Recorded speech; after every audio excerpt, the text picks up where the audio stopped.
छत्तीसगढ़ राज्य के खैरागढ़ जिले के गंडई के गोंडवाना मैदान आत्मानंद स्कूल के पास मां गंगई की पावन धरा में गुरुजी पंडित प्रदीप मिश्रा जी द्वारा उमा महेश शिव महापुराण कथा शुरू हो गई है और आज 22 जून मतलब 5वें दिन की कथा पूर्ण हो चुकी है। यह 7 दिवसीय शिव महापुराण कथा है जिसका आनंद आप 18 से 24 जून तक आस्था और यूट्यूब के माध्यम से दोपहर के 2 बजे से 5 बजे तक प्राप्त कर पाएंगे। आज 22 जून मतलब 5वें दिन की शिव महापुराण कथा में गुरुजी ने कुल 17 उपाय पत्र और उपयोगी जानकारियां दी हैं। सभी की जानकारी हम आपको इस वीडियो के माध्यम से दे देंगे। अगर किन्हीं कारणवश आपने आज की कथा नहीं सुन पाई है तो पूरी कथा का रास्ता तो आपको इस छोटे से वीडियो से प्राप्त होने वाला है। कल के वीडियो में हमने आपसे एक प्रश्न किया था कि बेतवा नदी का उद्गम किस जिले से हुआ है, तो इसका सही उत्तर है ए रायसेन से। और आज के वीडियो का प्रश्न इस प्रकार है जो आपकी स्क्रीन पर भी दिख रहा है। कुबरेश्वर धाम किस संभाग में आता है? आपके ऑप्शन इस प्रकार है, ए नर्मदापुरम, बी इंदौर, सी भोपाल। आपको अगर इस प्रश्न का उत्तर पता है तो कमेंट बॉक्स के जरिए उत्तर जरूर दीजिएगा। हम इस प्रश्न का उत्तर आपको कल के वीडियो में जरूर बता देंगे।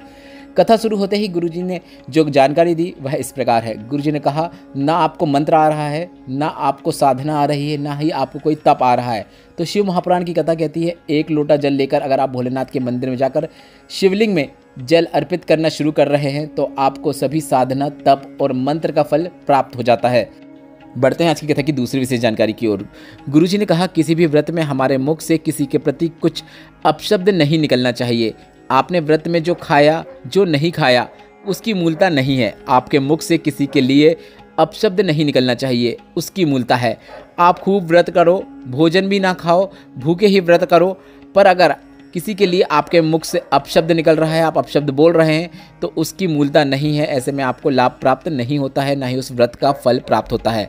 आपको कभी भी किसी भी व्रत के दौरान अपने मुख में, अपनी वाणी में संयम रखना आवश्यक है। बढ़ते हैं आज की कथा की तीसरी विशेष जानकारी की ओर। गुरुजी ने काफ़ी सुंदर कहानी सुनाई है आज की कथा में, जो कि भोलेनाथ, माता पार्वती और उनके एक भक्त से संबंधित है, जो अब हम आपको बताने वाले हैं। गुरुजी ने कहा, एक बार महादेव माता पार्वती को प्रदोष के दिन भ्रमण कराने के लिए ले गए। माता पार्वती ने पूछा कि आज हम कहाँ जा रहे हैं, तो इस पर महादेव ने कहा कि प्रदोष का दिन है, आज हम अपने एक भक्त के यहाँ भ्रमण करने के लिए जा रहे हैं। शिवजी ने एक संत का रूप बनाया। माता पार्वती और नंदी जी भी वेश बदल लिए और वे एक कुटिया में, एक नगर में निवास करने लगे। एक धनवान व्यक्ति को पता चला कि नगर में एक संत आए हैं, काफ़ी सिद्ध संत हैं, तो उनके घर में जाकर वह संत को अपने घर में भोजन के लिए आमंत्रित करने गया। पर संत के रूप में महादेव ने कहा, मैं केवल लखपति और करोड़पति के घर पर ही भोजन करता हूँ।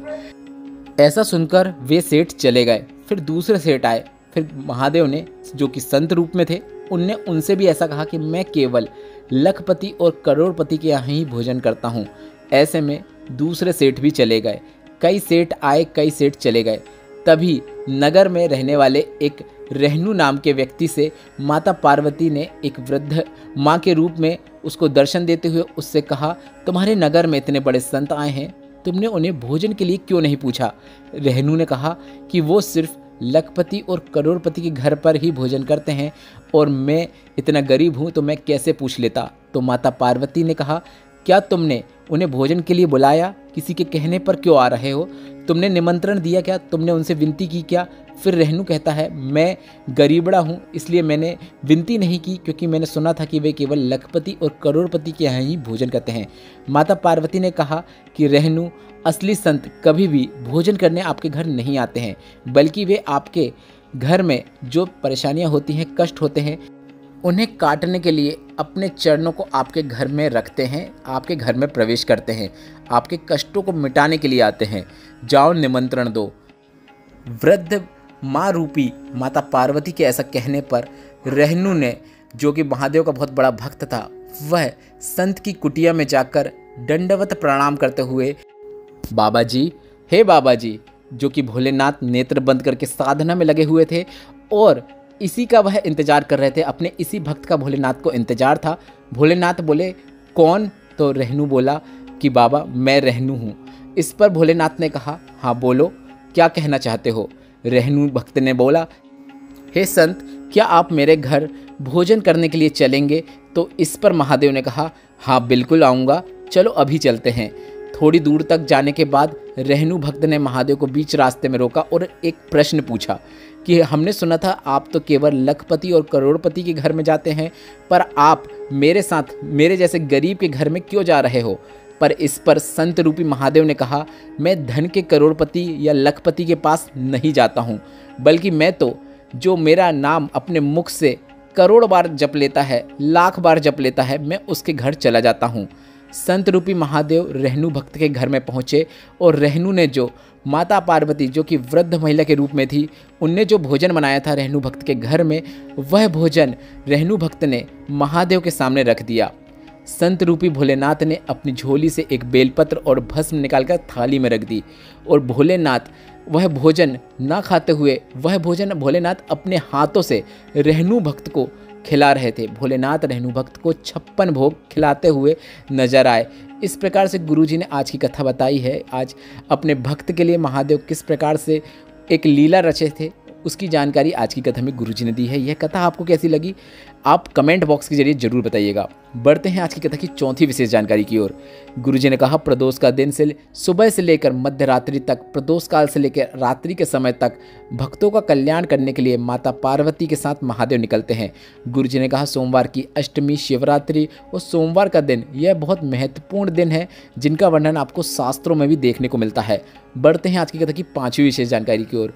गुरुजी ने कहा, कई लोग कहते हैं कि माता लक्ष्मी की प्राप्ति के लिए, लक्ष्मी प्राप्ति के लिए आपको शुक्रवार का दिन विशेष है। पर शिव महापुराण की कथा कहती है, जब भोलेनाथ ने माता पार्वती और नारायण का विवाह कराया था तो माता लक्ष्मी ने कहा था कि आप मुझे बताइए मुझे क्या करना है। महादेव ने कहा कि आपको बेलपत्र के वृक्ष के नीचे कुछ समय के लिए वास करना है। साथ ही अगर सोमवार के दिन कोई एक लोटा जल शिवलिंग पर अर्पित करने आता है तो आपको उसके घर जाकर उसके भंडार भर देना है। बढ़ते हैं आज की कथा की छठवीं विशेष जानकारी की ओर। गुरुजी ने कहा, लोग कहते हैं कि शुक्रवार के दिन माता लक्ष्मी का पूजन करने से धन संपदा बढ़ती है।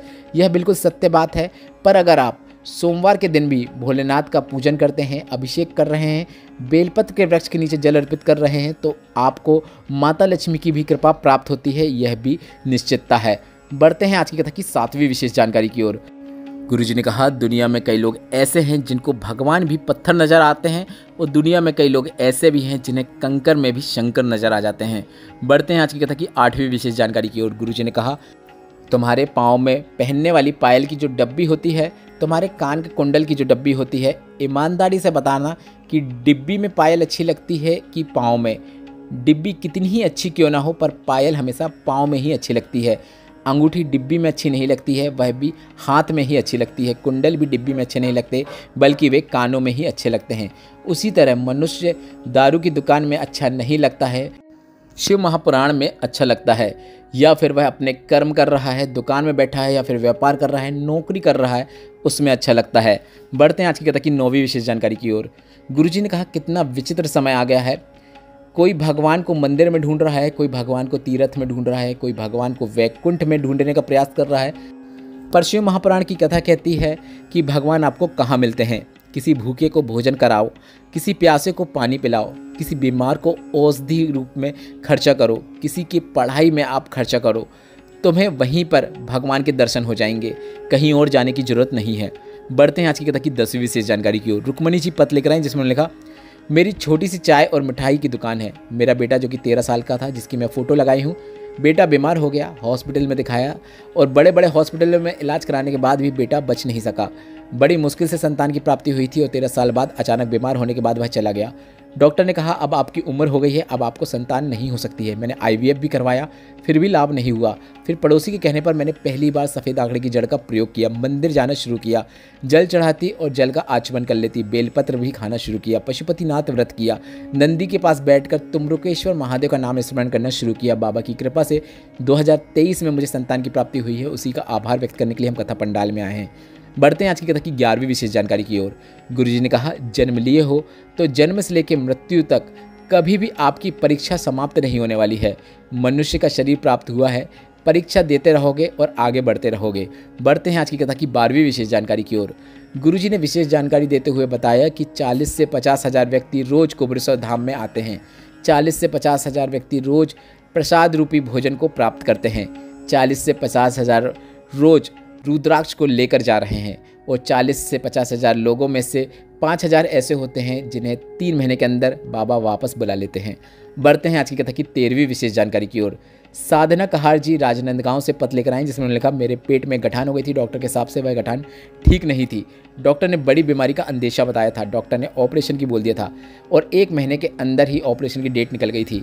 इसी बीच हमने सीहोर कोबरेश्वर धाम में जाकर रुद्राक्ष लेकर आ गए। रुद्राक्ष वाला जल शिवलिंग पर चढ़ाते और थोड़ा सा जल प्राप्त करके उसका आचमन कर लेते। बेलपत्र को खाना शुरू किया। इसके बाद फिर जब ऑपरेशन की डेट आई, फिर से जांचें शुरू हुई और सभी रिपोर्ट नॉर्मल आ गई। उसी का आभार व्यक्त करने के लिए हम कथा पंडाल में आए हैं। बढ़ते हैं आज की कथा की 14वीं विशेष जानकारी की ओर। चंद्रिका जंघेल जी पत्र लेकर आई, जिसमें लिखा, मेरे गाल में कैंसर हो गया था। ऑपरेशन के बाद भी कैंसर ठीक नहीं हुआ। डॉक्टर ने दूसरी बार ऑपरेशन करने की कह दिया था। तब मैंने शिव महापुराण कथा सुनना शुरू किया, जल का आचमन करना शुरू किया, बेलपत्र खाना शुरू किया और दूसरी बार जब जांच कराई तो डॉक्टर ने कहा कि आपकी बीमारी अंत की ओर है, ऑपरेशन की आवश्यकता नहीं है। उसी का आभार व्यक्त करने के लिए हम कथा पंडाल में आए हैं। बढ़ते हैं आज की कथा की 15वीं विशेष जानकारी की ओर। गुरुजी ने कहा, सलाह देने वाले दुनिया में बहुत मिल जाएंगे, पर सहयोग देने वाला नहीं मिलेगा। चुटकी मात्र के सहयोग देने वाले ही आपको इस दुनिया में मिलने वाले हैं, बल्कि बाकी आपकी हंसी उड़ाने वाले ही मिलने वाले हैं। आप जब गरीब रहोगे तब आपसे कोई नहीं कुछ कहेगा। मेहनत करोगे, आगे बढ़ोगे तो लोग तुम पर हंसेंगे, और जब तुम उन्नति करोगे और उन्नति के शिखर में रहोगे तो लोग तुम्हें नीचे गिराने का प्रयास करेंगे। बढ़ते हैं आज की कथा की 16वीं विशेष जानकारी की ओर।